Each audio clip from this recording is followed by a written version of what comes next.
Harme yaa harmee teenya kannaa rabbii guddaa badhaasa gammachuu ilma namaa hundaa rabbiin ni danda'a umrii si haa dheereessu fayyaa waliin dachaa aayyotoo harmee hedduun si dheebadhe osoo lubbuun jiruun si hawwuu mudadhe dirqama jiruutiif kan sirraa fagaadhe jiruu biyya ormaa waa hunda hubadhe beelaa fi dheebuus garaa koo hidhadhe yooniin si yaadadhu imimmaan koo cabse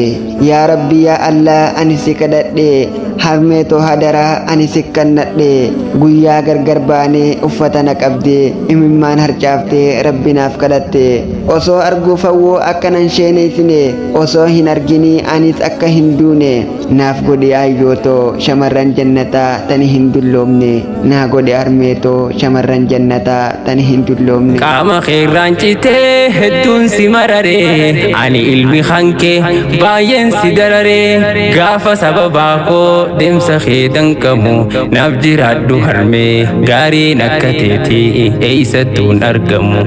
naaf jiraadhu harmee gaariin akka teetii eeysattuun argamu. Warri xalayaa jaalalaa walaloo jaalalaa asoosama seenaa jireenyaan qabaa karaa kamiiniin si argachuu danda'a jettan hundaaf karaan ittiin argachuu dandeessan karaa yuutuuba chaanalaa burqaa shinjiisuuf dhufuudhaan sabiskiraayib qisee isin gootan lakkoomsi waasaappii liinkiin waasaappii ol siniifaati achiin karaa waasaappiitiin na argachuu dandeessuun isiniin ja'a galatoomaa hojiin keenya yoo isinitti tole sheer laayik gootanii waliif qooduu hin dagatinaa.